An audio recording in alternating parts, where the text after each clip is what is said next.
slaying.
Salama family, Salama, how y'all doing today? Hope you're blessed. I know you're highly favored. We have some guests today from the Patreon group, and hopefully we'll have another special guest join us in a bit. Panel, introduce yourself. Hello, family. My name is Antonio. This is my first time actually being on the show. Shalom, shalom, peace, everybody. It's a blessing to be here and share this platform with you all, brothers and sisters. And I'm looking forward to getting into this conversation. And by the way, I love the intro. I always want to say that beat is hot. I love the new imaging you guys put on there. It's dope. I like it. Thanks a lot. Peace and blessings, family. Brother Robert Callahan here. Always love being here with the family, with Minister Yacoba, Minister Teyu. And tell Minister Teyu we miss him. I hope he can come soon. But yeah, just I love being here and just sharing. Really, I like to learn more than anything. Thank you. Tell Minister Teyu we miss him. I hope he can come soon. But yeah. All right. Brother Cares. Shalom, salama, siemi, shalom. How you all doing there? My brothers and sisters in Israel, because you know these are some interesting times. Glad to definitely be back, and you know let people know my little 2 cents. So thank you, Minister Yacoba. Brother Asaph, welcome aboard. Shalom, Siemi from London, UK. Things are heating up over here as we've been communicating with one another. It's getting warm now. We haven't got long to go. I agree with that. So, family. So we're gonna talk about you know, some I guess a little off the topic, I guess, you know, because usually it's just more specific about Israel and who we are. So let me take a vote in the chat. How many of you all believe in the existence of UFOs? If you do, put a 1. If you don't, put a 0.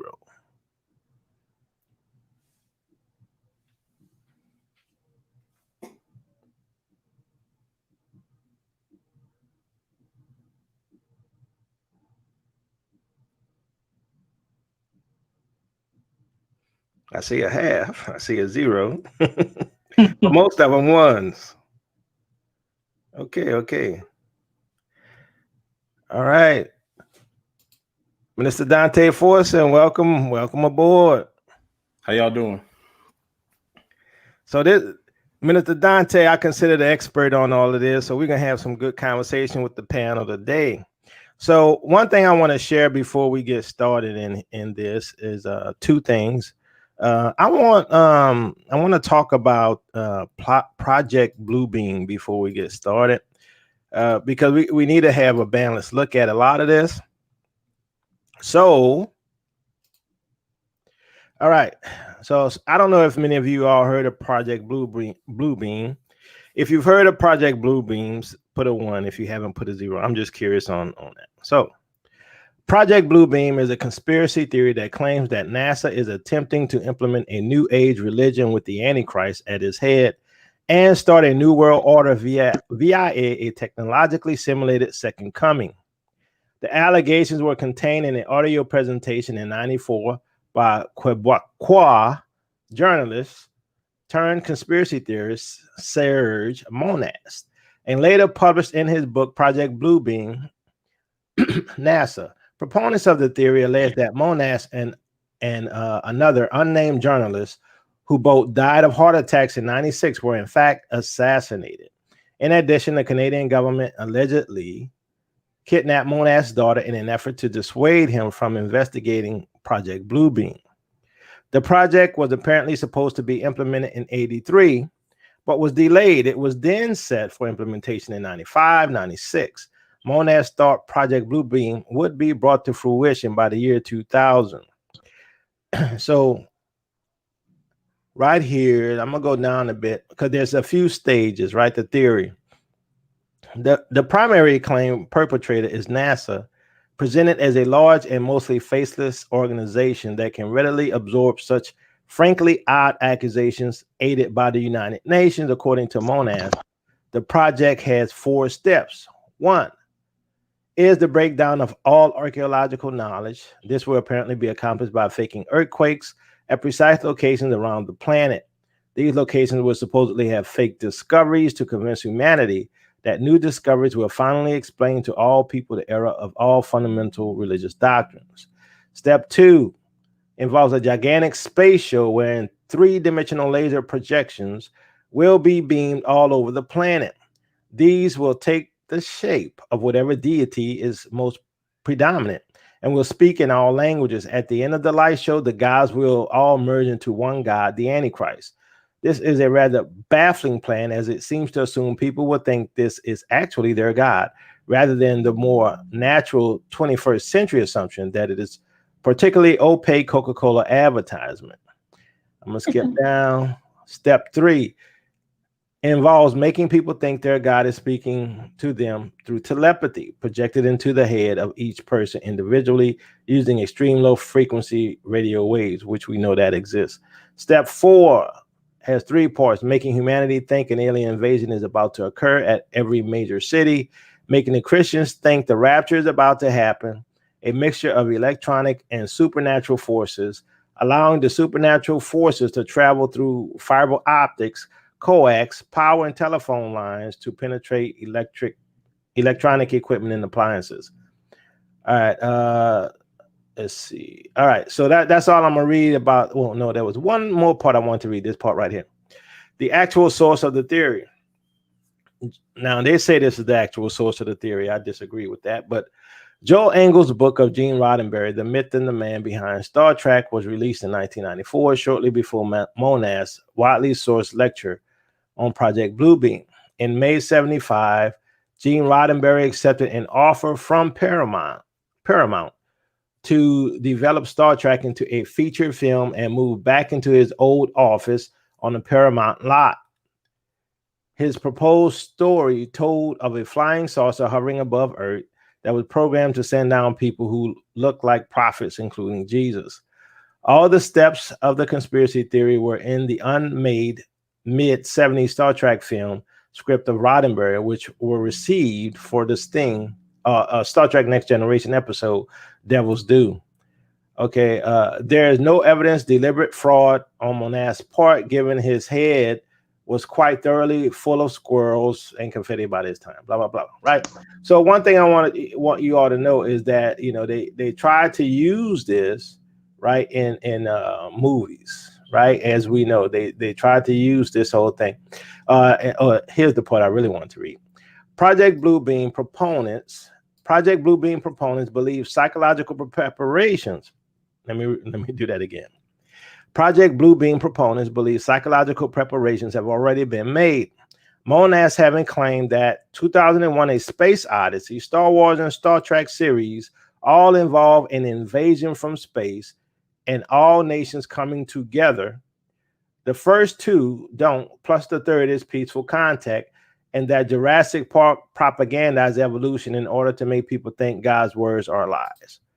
All right, so let me ask the panel before I continue.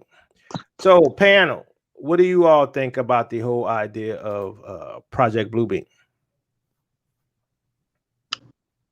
I believe that it's actually a government concoction to promote evolution destroy the word of God,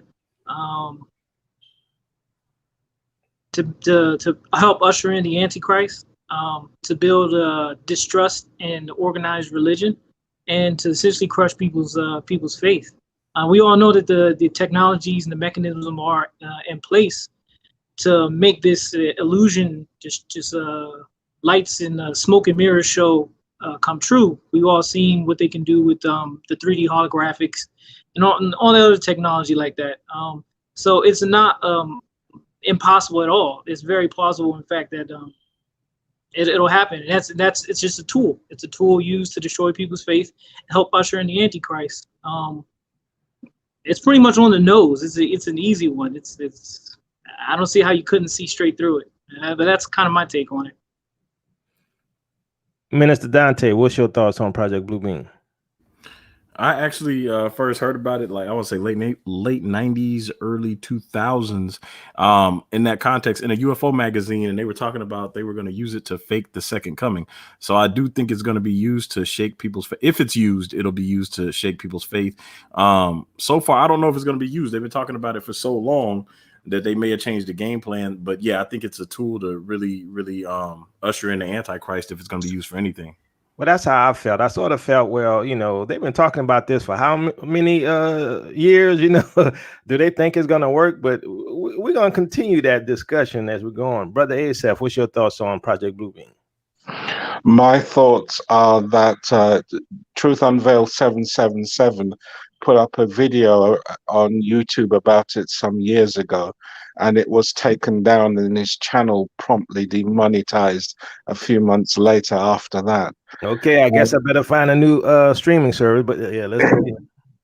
Yeah, and shortly thereafter, we saw a number of science fiction films come out, which I'm not going to name, which pointed out some sort of alien invasion, and also we saw a load of pandemic films come out and the effect that it had on the population. So the predictive programming and the psychological softening has happened.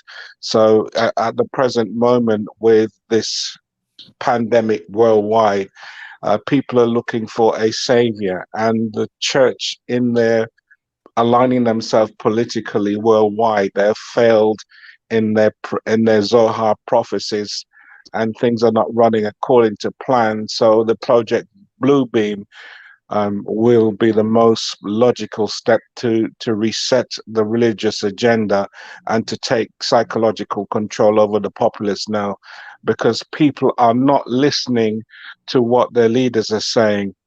We've had protests over here which is not widely publicized, and the realm in which I work, and people are protesting against the vaccine, and it's been kept under wraps. It's not going out over the news media.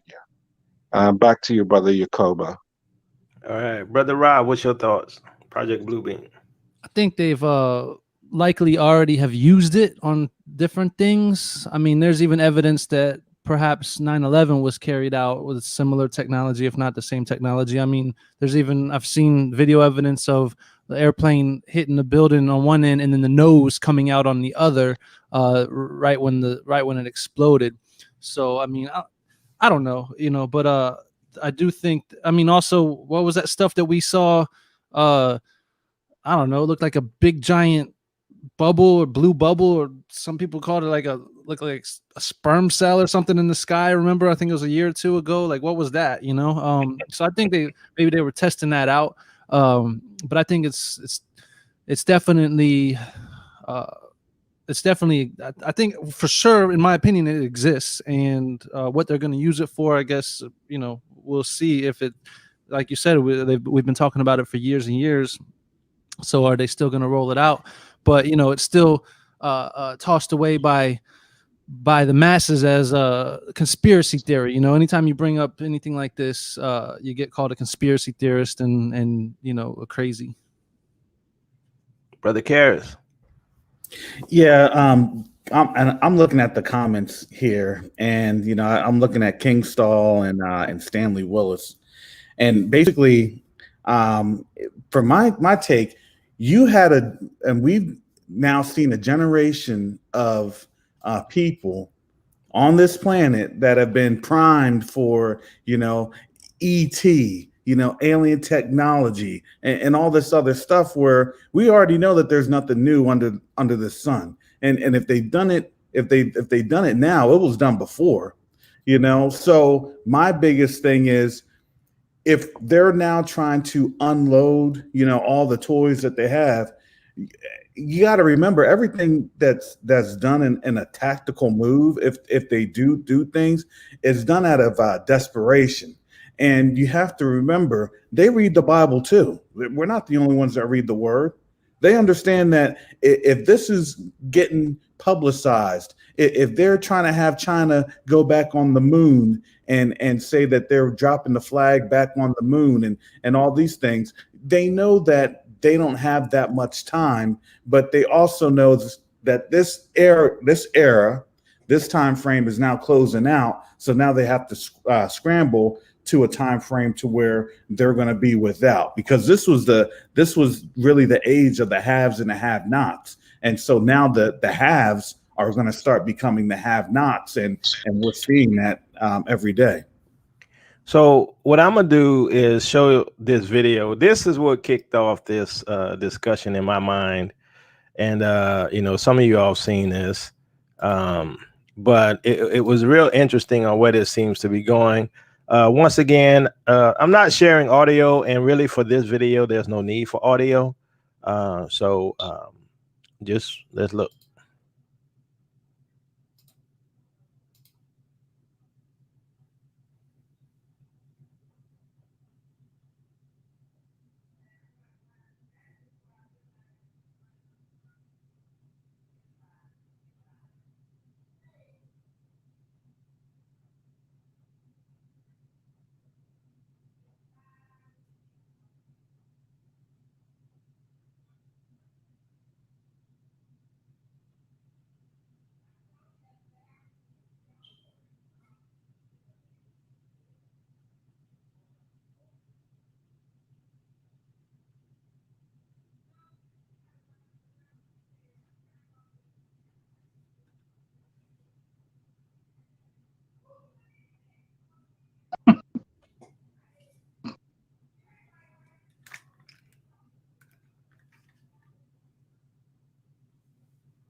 All right, so the question is, was the monolith destroyed by a group of young men?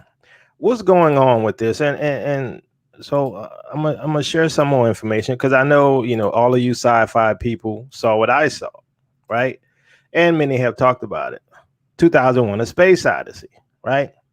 In Arthur C. Clarke's Space Odyssey, monoliths are machines built by an unseen extraterrestrial species. In the series of novels and the films based on these, 3 monoliths are discovered in the solar system by hominids and humans. The response of the characters to their discovery drives the plot of the series. It also influences the fictional history of the series, particularly by encouraging humankind to progress with technological developments and space travel. So what we saw here is 3 monoliths, right? Now, in comparison to 2001: A Space Odyssey, it's a joke, right? But you had one in Utah, one in California, and one in Romania, right? So the question is, okay, will there be a 4th, or is it just 3, right? Just like 2001: Space Odyssey. Right now, we have 3 silver monoliths that represent extraterrestrial species, right, or contact with unseen extraterrestrial species in the 2001: Space Odyssey. So my question to the panel is this, and let me qualify this by saying, understand that we have a global pandemic, right? Not only do we have a global pandemic where everyone is shut down, we have a solution to the coming financial crisis. The solution to the financial crisis is the Great Reset. The Great Reset is really the introduction of this new world order, one world governmental system, totalitarian, right? System, technologically advanced, right? If you've seen all the movies, that's what they want to do. So, question panel, is it coincidence that, you got one showing up in Romania, one in Utah, one in California right now? To me, I'm like, okay, there's somebody behind this. Now, I don't believe it's aliens. Now, don't get me wrong, but which is why I preface this with the Project Bluebeam. It seems to me the conditioning is being placed to tie this to some extraterrestrial event by showing these monoliths at the time that the world is locked down, at the time where the world needs deliverance, at a time where the Great Reset is about to happen. Family, anybody can answer. Me personally, I feel like it feels like a repeat of the Georgia Guidestones, like it's that thing all over again. So I don't know if it's part of a hoax or if it's part of a plan, but it's definitely some money behind it, because you don't just take a couple people, go out there and set this stuff up all over the world. So whether it's a hoax or real, I don't know, but I would look to the Georgia Guidestones, that example, because on that, I believe they had written how much of the world they wanted, or how much of the population they wanted to wipe out. So if it's related to that, I think we should definitely be looking into it. So, Minister Dante, do you think, though, there's a message here that they're trying to portray or give to the world? I have no idea, honestly. There's so many different motivations behind stuff. It's hard to speculate if you don't know what group specifically is behind it. It could be the Raelians, for all we know. I remember they were raising all that money trying to cryogenically freeze people, so they have a ton of money. It could be the government. It could be any world government. It could be any group of people. So it's kind of hard to speculate on the intentions. Anyone else, Pam? I think they sure could have done a lot better, because if you actually played the sound on it, you could hear how hollow that thing is. Like when they were touching it or banging on it, and like how it's welded together, and those squiggly marks. I think they're probably like machine marks. I don't know though. I mean, and I went to the comment section; they were really ripping it apart on that actual video, and they're just like, so Rob, what's the motivation? Oh yeah, the motivation. I don't know. We had crop circles back when I was a kid that, were a lot more convincing than this. That's true. So it could be the same. Yeah. I mean, the motivation behind it, it's either a big prank, but it sounds kind of crazy because it's all different sides of the world, or this newer generation of kids are probably a lot doesn't take as much to convince them of aliens than it did us, I think, but because they've been primed for it since birth now. Any other comments from the panel? I do believe it's more priming. It's a step closer to saying we're here. We've been here, we're watching you. This is a symbol of our soon coming, or you're not alone. I think it's one of those type of things. I think it's just more priming, except instead of it being in a movie, it's in real life, which adds some sort of, some realness or more credibility to the idea that there's extraterrestrial life. So I think that's what it is. I think it's a move just to jar people who are on the fence, so to speak, whether or not they believe in extraterrestrials. This is quote unquote proof that we're not alone. Look at this thing we found in the desert. No one can explain. No one knows how it got there or how long it's been there. Then all of a sudden it's gone.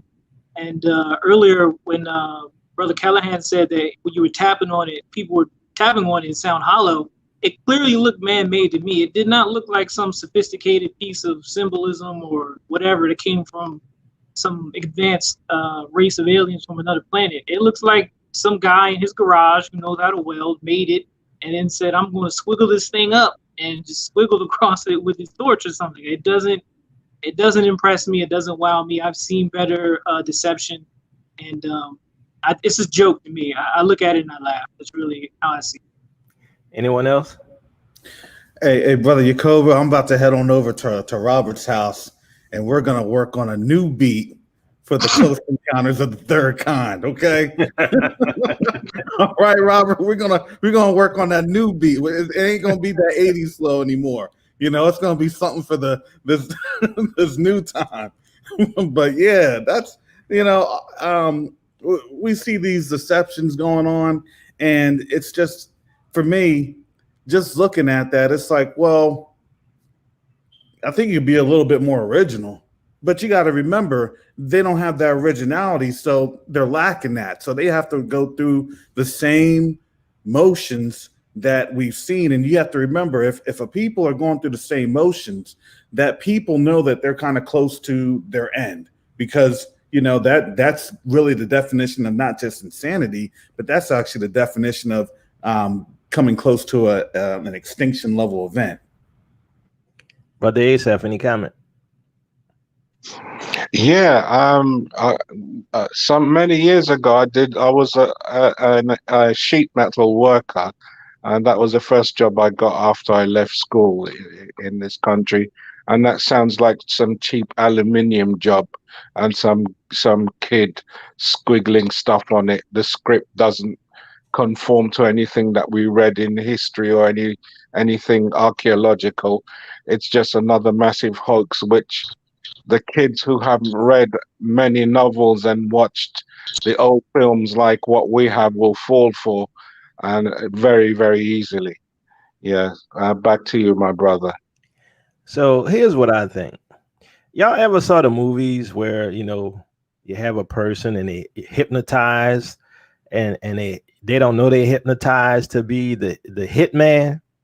And so in the movie, it's like when you hear this sound or you hear this click or the ringing of the bell, then you go into your hitman mode, right? And I think it's a psychological manipulation, right? To, because they know a lot of people are going to say, that's hollow, that's a piece of trash, but the effort and the time put into it is why take the time and the effort to do it. I think it's a psychological game, and it is to trigger the idea or those thoughts of 2001: A Space Odyssey, to get you talking about that, right? Now, whether or not they want you to believe in UFOs or whatever, I have no idea, right?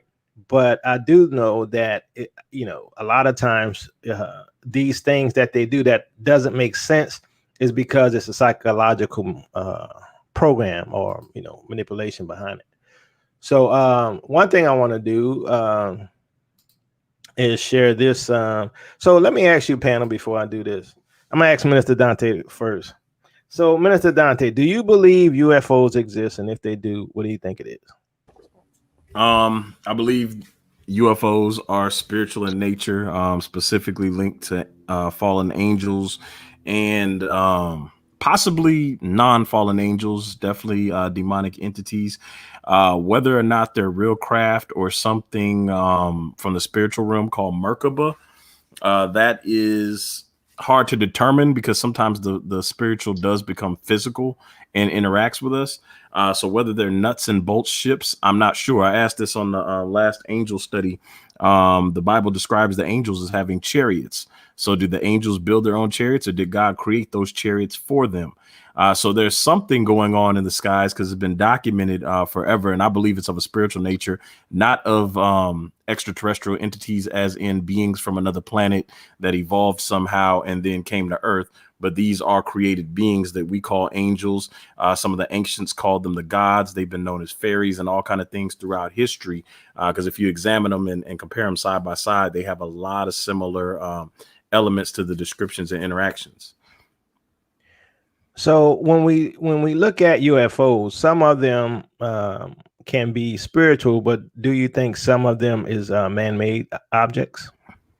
Oh, for sure. Yeah. Definitely some man-made stuff. We don't have any idea what the military's out there doing with their secret projects. I live in Vegas, not near Area 51, but Area 51 is some miles out. But I also live near Nellis Air Force Base, and we see black trucks and black helicopters and all kind of stuff all the time. It's like usual for us to drive down the street and see a black military vehicle. It's usual to see those big giant black helicopters flying overhead. It was usual to hear stories from my uncle when he used to work at the test site about going to different locations and blacked out windows and working on secret projects that are compartmentalized so that nobody else will see them. So it's all kind of stuff that goes on around here. So I have no doubt that there are some man-made vehicles that we can't identify that probably look like what we would call UFOs. So I'm gonna share this article. It came out recently. We've seen 100 of these, but anyway, leaked photo from Pentagon UFO Task Force shows silver cube hovering over the Atlantic at 35,000 feet. As classified reports reveal concerns aliens could be operating beneath the world's seas. New report reveals activities of DOD's Unidentified Aerial Phenomena Task Force. 2 position reports circulated in the intelligence community in 2018 and this year. Both include photos taken from the cockpits of U.S. military fighter jets. One leaked photo shows an unidentified cube-shaped object hovering. Another is described as showing a triangular craft with lights on its corners. Pilots say the triangular object emerged from the open ocean and shot into the air. It adds to speculation that unidentified craft are operating underwater. Officially, Pentagon refuses to comment on unidentified aerial phenomena. The existence of 2 classified Pentagon reports on UFOs has been revealed, the contents of which include a leaked photo depicting a mysterious object hovering over the Atlantic. The DOD's Unidentified Aerial Phenomena Task Force issued the 2 classified intelligent position reports in 2018 and the summer of this year, and they circulated widely in the U.S. intelligence community, according to a detailed account from the debriefed based on interviews with multiple intelligence sources. The position report's startling contents included a leaked photo that has never before been made public, accounts of unidentified aerial phenomena emerging from the ocean and soaring through the sky, and an admission that extraterrestrial origins for the objects cannot be ruled out. These revelations are extraordinary and give the public a genuine peek behind the curtain when it comes to how the U.S. government is handling the UFO issue. Nick Pope, who investigated UFOs for the UK Ministry of Defense, told DailyMail.com, "What this new information does is confirm that the U.S. government is taking the UFO phenomenon more seriously than ever before," he added. "I anticipate further revelations shortly." The Pentagon did not immediately respond to an inquiry from DailyMail.com requesting confirmation of the existence of the 2 position reports, as well as the authenticity of a leaked cockpit photo included in one of the reports. This leaked photo, published by the Debrief on Thursday, was included in the 2018 position report. 2 DOD and 1 intelligence source told the outlet. The photo, previously described as depicting an unidentified silver cube-shaped object hovering over the ocean at an altitude of roughly 30,000 to 35,000. The leaked photo, published by the Debrief on Thursday, was included in the 2018 position report. 2 DOD and 1 intelligence source told the outlet. The leaked photo was captured in 2018 off the east coast of the United States by a military pilot using his cell phone camera, the sources said. The photo was previously described as depicting an unidentified silver cube-shaped object hovering over the ocean at an altitude of roughly 30 to 35,000.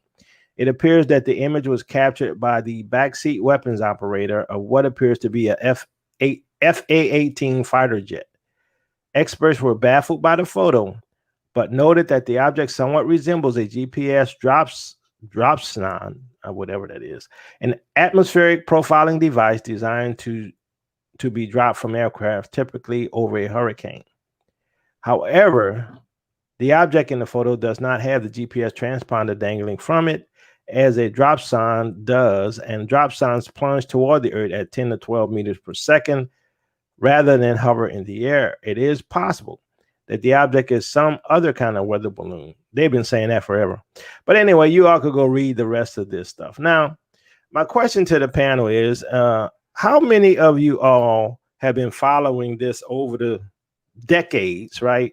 UFO sightings, you know, George Norrie Coast to Coast, and all these guys and their discussions about UFOs, and what's your thoughts on UFOs?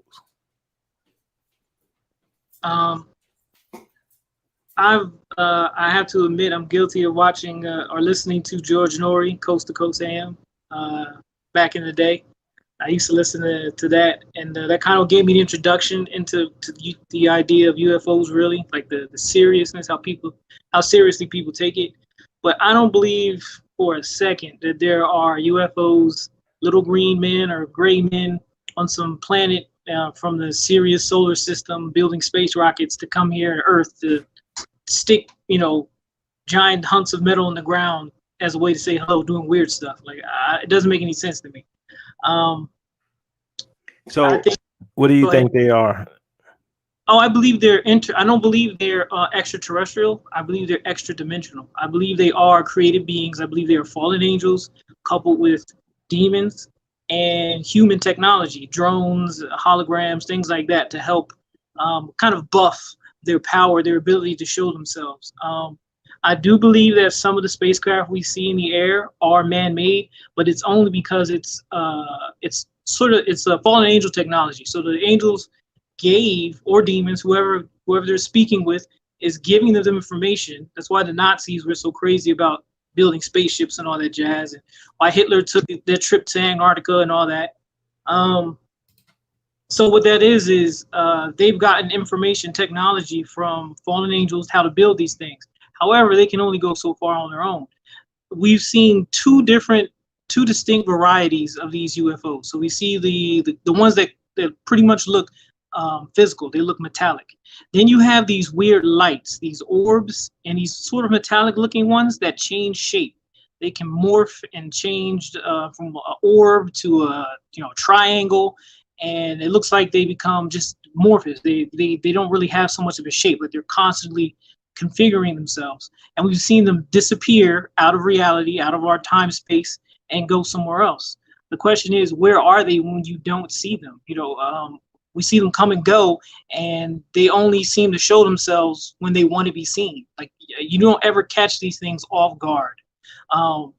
So I believe that they are a combination of fallen angels, man-made technology, and demons. And the extraterrestrial, like alien abduction experience, is extremely similar to demonic possession or demonic abduction experience. And there is evidence. There's a website called what's the name of that website? Alienresistance.org. Alienresistance.org is the name of a website that documents alien abductions, and they tout that they're actually demonic in nature, and that the name of Jesus, Yeshua, abruptly stops the occurrence dead in its tracks. And so this is how I've come to the conclusion: there's no way this is aliens from another planet. They're not extraterrestrial. They're extra dimensional. That's how I feel. Brother Antonio, I don't know if you know, but alienresistance.org is ran by Guy Malone, and he's associated with Joe Jordan and Paradox Brown, and they teach Nephilim salvation. That is one of the reasons they kind of broke off from the main UFO crowd. So just everybody out there going to there, it is a good site to learn about it from a Christian perspective, but just be aware that they do also teach salvation for hybrids as well. Yes, I was just about to get into that. I was just about to say that, but yeah, you got it. Yeah, that is true. That's 100% true. And there is no such thing as salvation for the Nephilim. That Jesus did not, or Yeshua did not come and sacrifice himself for them. They're not human. Christ came for us. So that's that. And yeah, that's my opinion on the whole matter. All right, so I want to share a scripture with you all.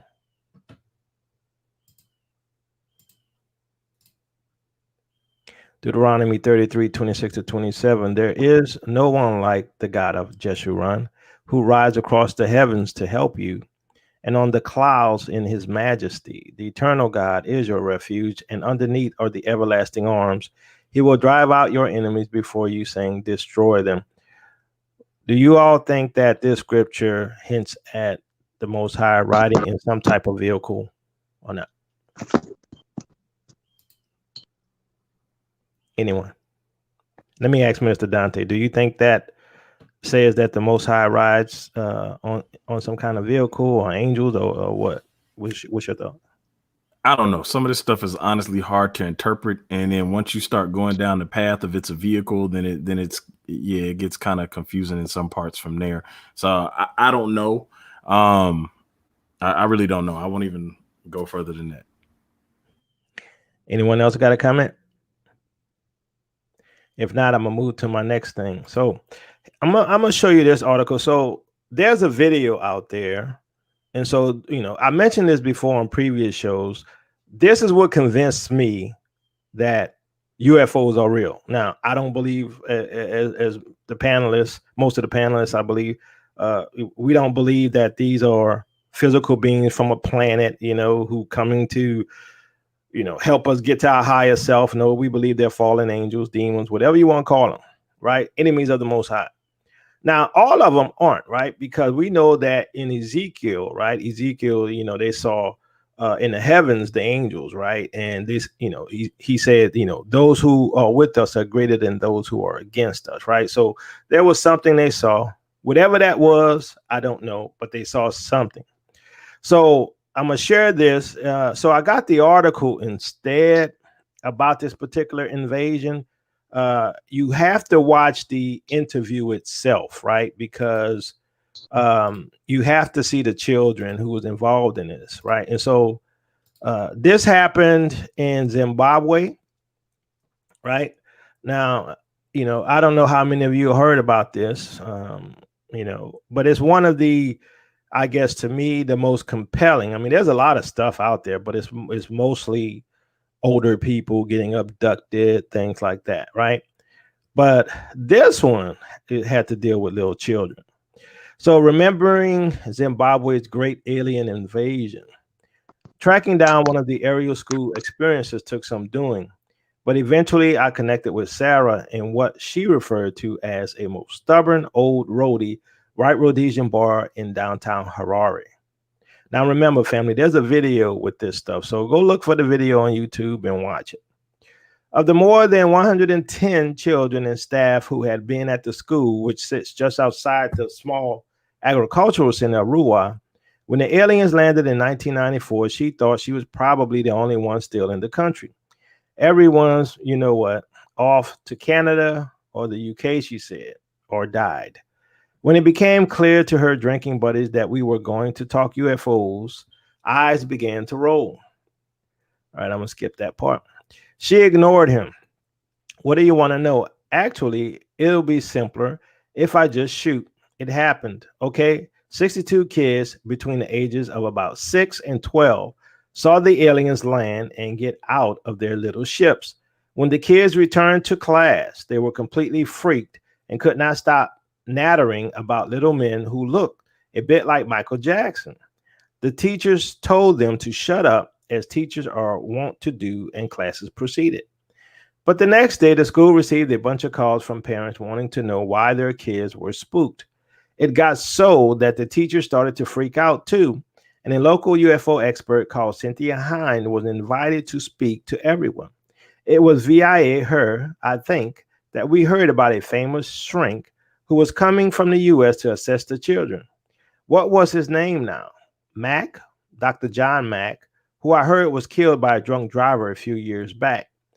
Dedicated investigator. Hind, who died in 2000, had publicly acknowledged her own experiences with otherworldly beings in the past and had dedicated the past decade and a half of her life to investigating UFO sightings on the African continent on behalf of the Mutual UFO Network, and then publishing her findings in the very collectible newsletter UFO Afri News. I had brought along a printout of issue 11, which I opened on the bar counter before Sarah on Hind's article. I'm gonna mute you, brother Antonio.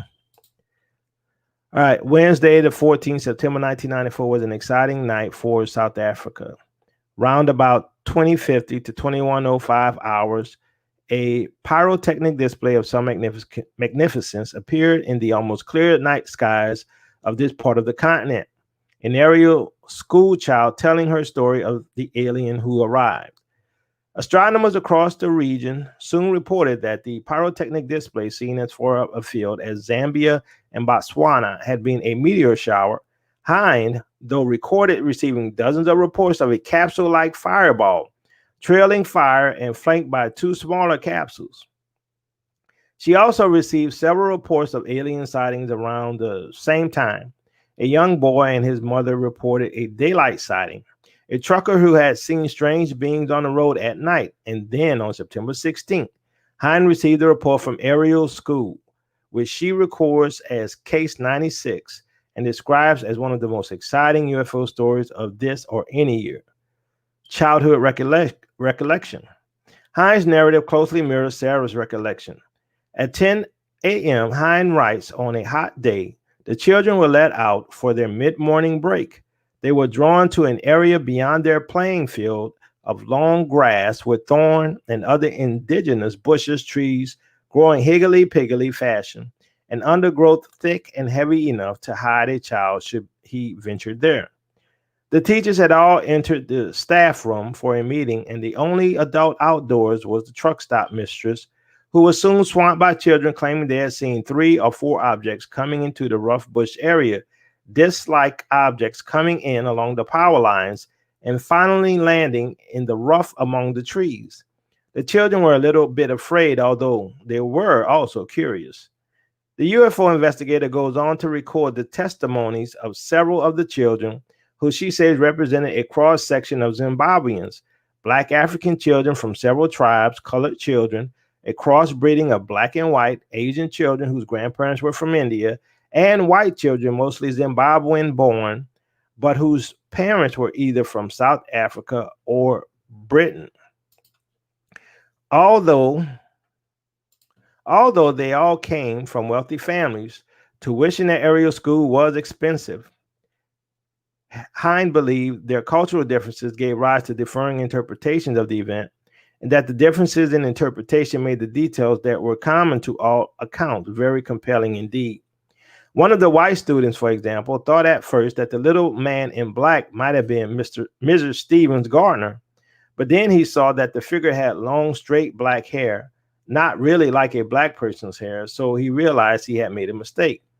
Some of the black children thought the short little beings were Zwingwambo or Tokoslosh, the evil goblins of Shona, and in the Ndebele folklore, and burst into tears fearing they would be eaten. Guy G said, I could see the little man, about a meter tall, was dressed in a black shiny suit, that he had long black hair and his eyes, which seemed lower on the cheek than our eyes, were large and elongated. The mouth was just a slit, and the ears were hardly discernible. Parents' disbelief. Hind's account ends with her outrage at the disbelief of the children's parents. What a frightening indictment of our society that when we are confronted by something we don't understand, we don't even attempt to open our minds to the event. After reading the article, Sarah ordered another castle and said, to be perfectly honest, I don't think you would be here talking to me now if it wasn't for that woman Hind. What happened at Ariel was certainly weird. So many kids coming back from break with such similar stories. But I doubt many people would have heard about it if Hind had not made such a fuss. She was the first person to interview the kids and got the news out to all sorts of important people, Mac included, as if, finally here was some vindication. Hind's description of Mac from this time to indeed suggests she regarded him as something of a redeemer figure, a man who was not openly open-minded and prepared to listen, but an academic of some standing, and one who has risked his credibility with his colleagues to come out and say he believes the experiences of abductees are very real indeed. Who was this man, Mac, whose interest transformed a local curiosity into a study that continues to animate UFO chat rooms to this day? I've been told a little of his biography by a relative of mine called Nikki Carter, who, after hearing of the incident from a brother at Ariel School, had been the first media respondent covering it as a producer for a SABC current affairs program called Agenda.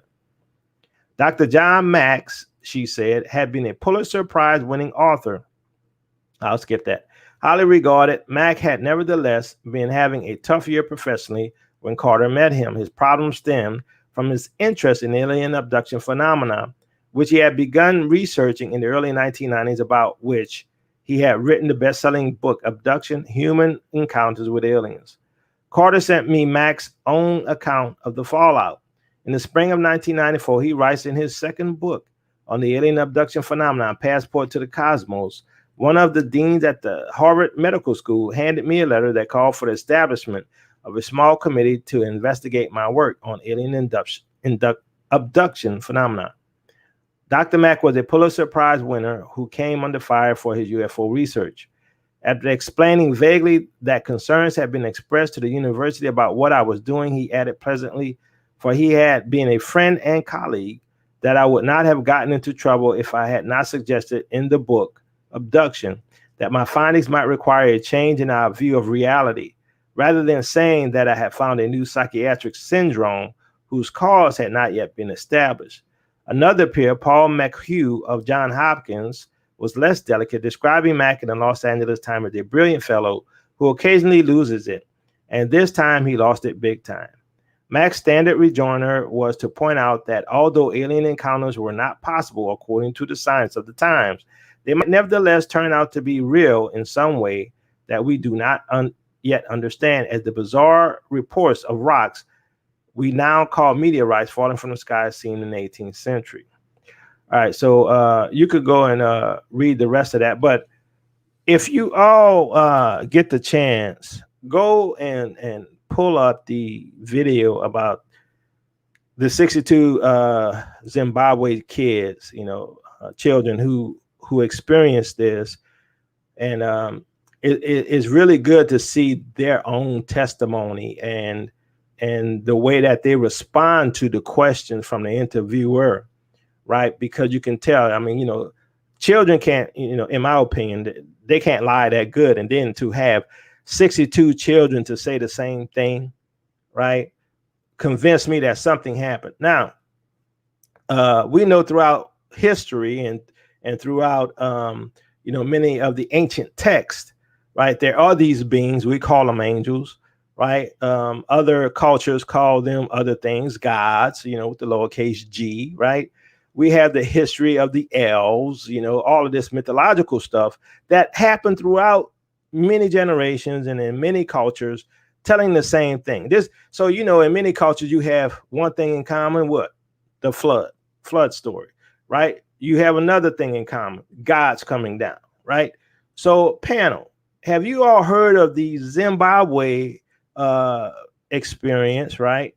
The 62 children who encountered, these beings. And if you have heard of them, what are your thoughts?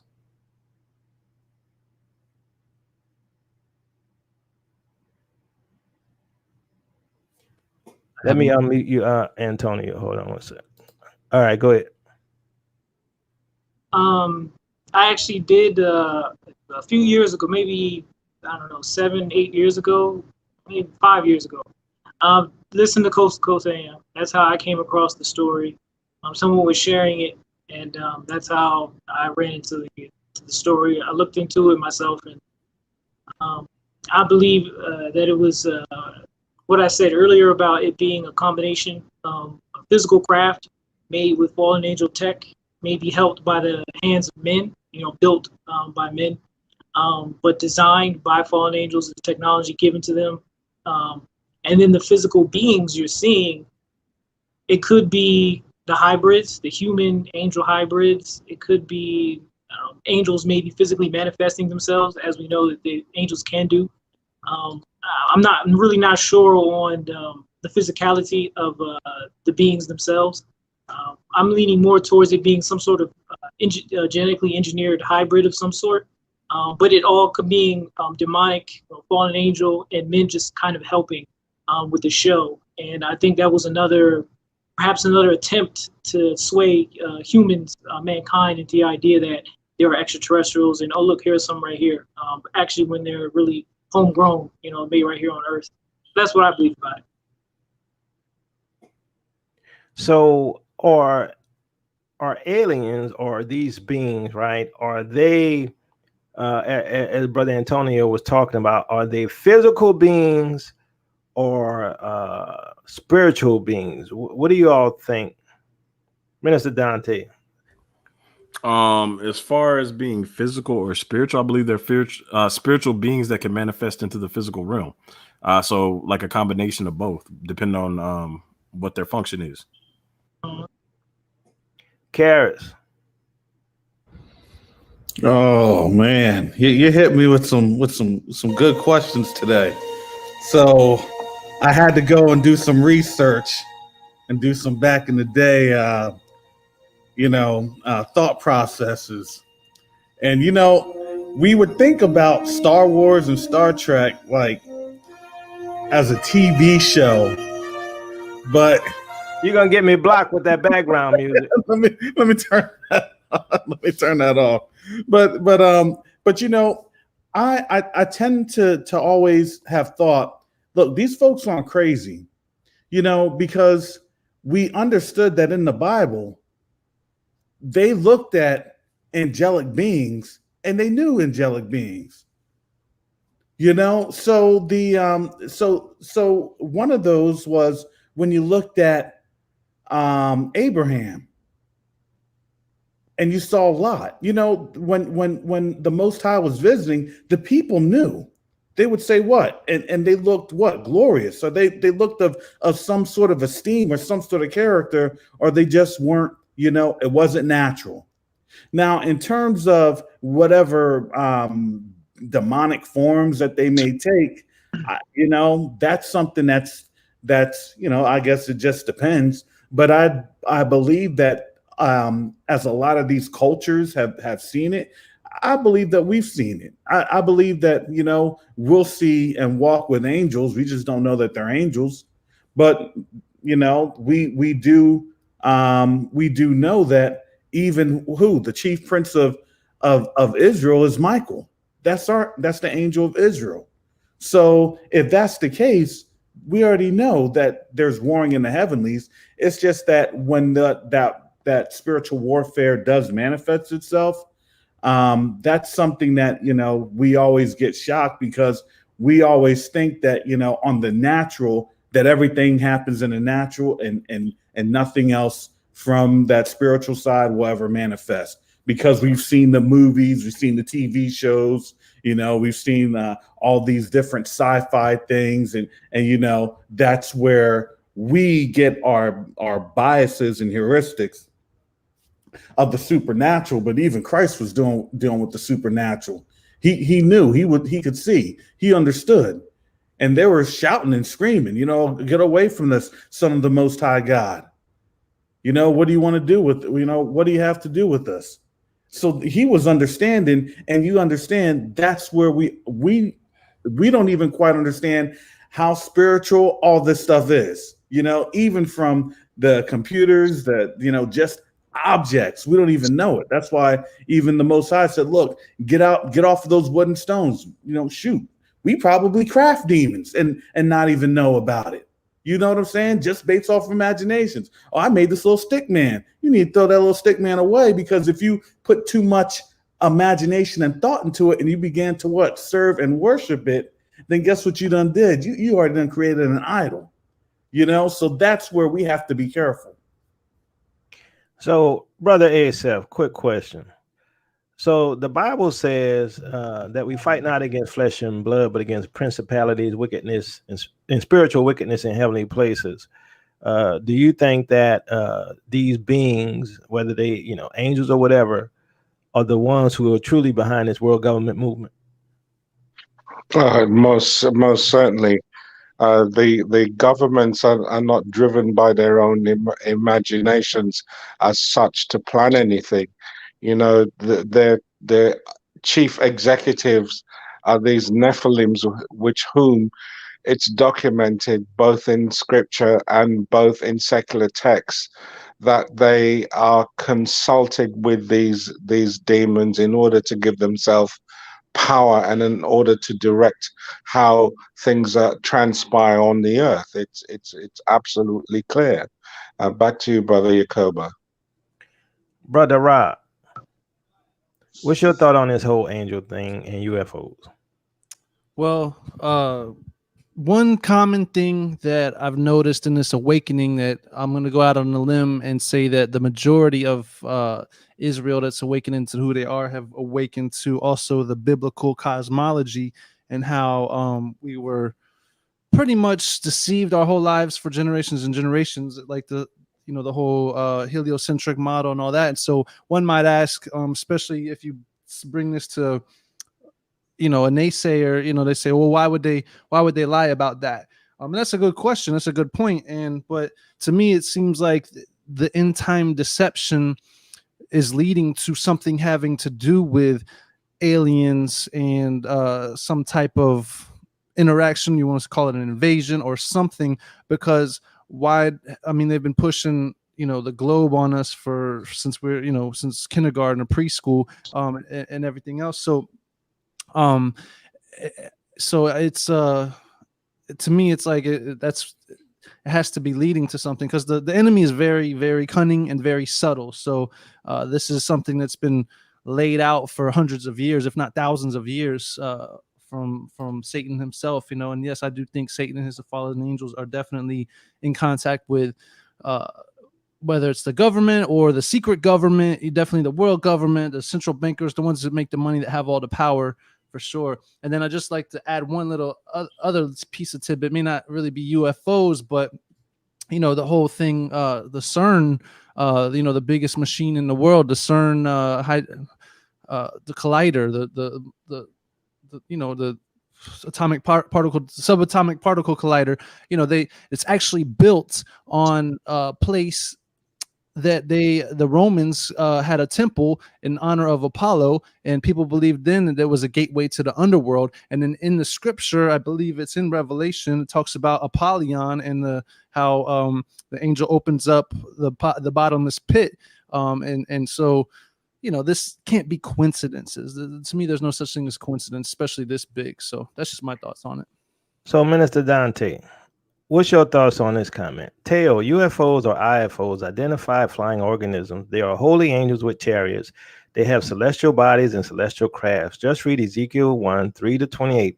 Extra biblical debate ain't helping you.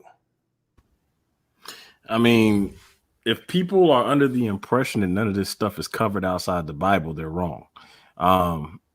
This stuff is documented throughout world history, and we have to look at outside sources, because history didn't just happen to Israel. They didn't record all of world history. They didn't record every encounter with the supernatural. The Bible even says they didn't even record all of Jesus's miracles. So we know that they didn't record all of world history. Now, as far as the part about them being spiritual beings, I agree. The craft, again, I don't know if they're physical or just spiritual or a combination of both, but we definitely have to look at all sources when we're examining information. We can't just pretend like the Bible is the only book world history happened in, and then everything outside of that is false. History happened. So yeah, I think those extra biblical sources are important. And see, that's the thing too, right? They think that the Bible exists in a box, not in world history, right? And people experience some of those things that we see in the Bible and have written on those things. For example, the flood. Okay, so to ignore extra biblical text, right, I think it's silly. Why do I think it's silly? Because just like you can go outside today, right, and see a car accident, right, and you write it down, that's a testimony. So that's what we're dealing with, right? Testimony called history. So question for the panel. Have you all ever seen an unidentified flying object? I have, actually, when I was younger. I don't know if you guys heard of extraterrestrial highway out here. But we used to, I forgot what the exact highway number is, but if you guys look it up, passes right through Rachel, Nevada. I'm actually looking at buying some property out that way. but it's near Area 51. Now, whether or not it was a spiritual craft or whatever it was, or military, because again, it's close to Area 51. There are sightings out there on extraterrestrial highway of all kind of different craft and other stuff going on in the sky. So much so that it's actually sort of a tourist destination. People will drive up extraterrestrial highway. They'll stay at the little alien, or they'll camp out just to see the stuff going on in the sky. So we've seen them. Now, again, whether they're spiritual or something man-made, that's up in the air. Anyone else in the panel? I saw one once. I was a child. I was probably like 10 or 11. I'll never forget. I remember exactly where I was. It was at night. It was like a light circle or orb or something like that in the sky. It was just in one place, suspended in midair, way up in the sky. And then it just zoomed out of sight like so fast. And I remember I was with, I think it was my mom, I believe. And I even said, "Did you see that?" And she's like, "Saw what?" And you know, she didn't see anything. And then I just said, "Okay, never mind." And I just didn't want to even describe it. I didn't want to sound crazy. But yeah, I was like 10 or 11 years old, but that was the one and only time. Anyone? I've seen them 3 times in my entire life, and I'm sure they were spiritual. They didn't look physical at all. They were bright lights moving in odd ways at different speeds. Once was on the beach at Jacksonville, Florida. I lived in Jacksonville for a little while, and I was on the beach, and my wife and I were walking. It was at night, about 10 o'clock at night, and we look up at the sky, and I see these two orange orbs, you know, kind of doing circles. And I point them out to my wife, and I say, "Do you see that?" And she's like, "Yeah, those are probably those lanterns that people light and send off into the sky." And I said, "No, babe, that's not moving with the wind. It's moving against the wind." And we watched them for a few minutes, and they just went higher and higher, and then they went in opposite directions, and then they came back down to where they were before, and then they just blinked out. They disappeared. The second time I saw them, I was in the Navy. I was in Japan, and it was at night, and I was on the ship, and I was on the flight deck, and I laid down. I was painting that night, and I laid down on the flight deck to catch my breath and kind of cool off. I look up at the sky, and I see these lights just zooming by back and forth, way up in the sky. And they were different colors. They were like red and orange and blue and green. And some of them would slow down and then speed up and take off. And one of the guys said they were shooting stars. I was like, "There's no way, shooting stars and slow down and then take off again." And the third time I saw it was at night driving home from South Carolina. And we were driving down the highways like 2 a.m. And I see was shaped like a giant white sperm cell, essentially squiggling across the sky really quick. And I was with my cousin. I asked her if she saw it, and she was like, "Yeah, I saw it, but I didn't want to say anything because I didn't want to sound crazy." So that's what I saw. Anyone else? All right. So for me, I saw one as well. Right. This is when I was living in Texas. Now, I can't say what it was. I have no idea what it was, but what I saw, and here's the other thing, right? I noticed most people are living in a spiritual box, right? They only look forward. They don't look left and right and up and down and stuff. They don't notice their surroundings. So, and I've seen this more than once. So anyway, I was in Texas, right? And this is about the time I had moved back. And I look up and I see this fireball, right? And this fireball is just flying and it's just going across the sky. And everybody's going about their business. I think it's a spiritual blindness. So everybody's going about their business. And I'm looking at this thing flying across. And this is daytime. And this happened more than once. And so I'm with my wife and my son. And I say, "Y'all see that?" And they go, "See what?" I said, "That." Right. And so then when I point at it, they could see it, right? And they go, "Oh yeah, what is that?" My boy, he was real young, so he wasn't talking, but my wife, she was saying, "What is that?" So we kept watching this thing, right? We were standing in the parking lot of our apartment. So we just standing up there looking up in the sky. And so this white lady comes up. She said, "What y'all looking at?" We like, "That." And she go, "Oh, wow, what is that?" But she wasn't even paying attention either, right? She was in the same spot, She wasn't looking, she didn't even turn to look to see what we're looking at until I said that. So I find it interesting that, you know, a lot of people might see things, right? And then other people not see it, right? It might be directly in your face, but other people not see it. So I do believe there's a spiritual connection to this thing. Now, why I could see it, I don't know. But I'm going to tell you, this was like right after 9/11. You know, this was around 2001, 2000 and 2001. No, I'm sorry. 2001, 2002, because it was like right after 9/11. So it was somewhere around that. And, you know, it was the fireball going across the sky. And I don't know what it was. Was it the chariots of fire that the Bible talks about? The angels? I don't know. Right. But that's what I saw. So family, panel, any final comments on UFOs, spiritual phenomena? If not, we'll close it down. I got one for everybody that's new to this subject. It's important to always stay prayed up because we're not dealing with physical entities from other planets. We're talking about spiritual beings. So that kind of enters the realm. Well, it does enter the realm of angelology and demonology. So you definitely want to stay prayed up when you're getting into this research and dealing with stuff outside of the physical realm. Great caveat there, Minister Dante. Appreciate it. So, family, if y'all don't have any more comments, I'm gonna call it quit. Any final comments? All right, Minister Karras. Well, I was just gonna say thanks for having me on the show. It's good to talk about these things because they're on out here, you know. So let's not be deceived. And when we're talking about potential deception, that's what that's the mind of Yeshua, the mind of the Most High. So this is what we need to do as a family to be able to get us to have that level of understanding. So with that, family, shalom, salam, siemi, shalom. And I just like to say, Mr. Dante, it's a pleasure and an honor to be here with you as well, sir. And I just want to say thank you for all the work you do. I've never had a chance to actually tell you, so appreciate all the work you do as well, Minister Dante. Thank you, Elder Isa. Yeah, sorry about that. Shout out to you, Dante. I've been trying to catch you on multiple times, but it's definitely been a pleasure. I appreciate all you guys as well.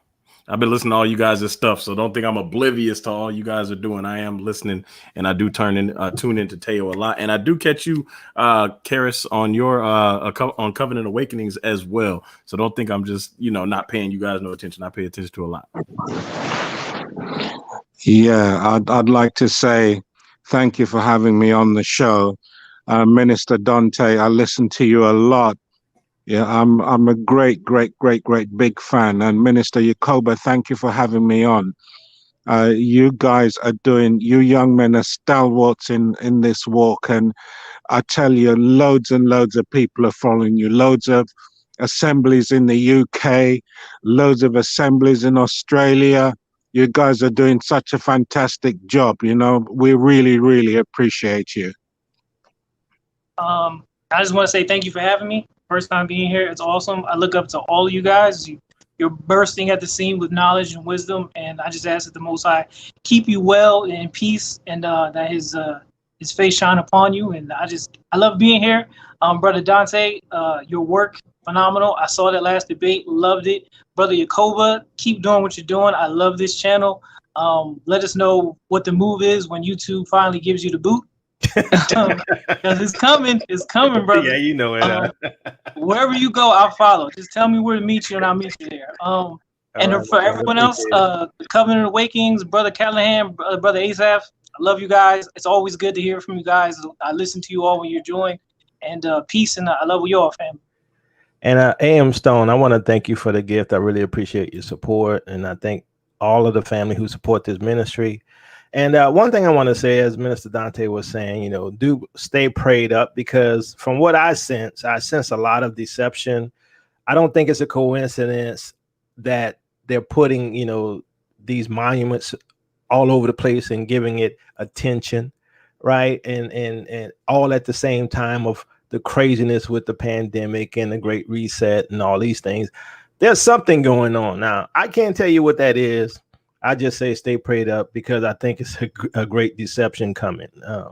I don't think it's the Antichrist. That's my opinion, but I could be wrong. But love y'all with the love of the Messiah. Peace and blessings, Israel. Your captivity is ending.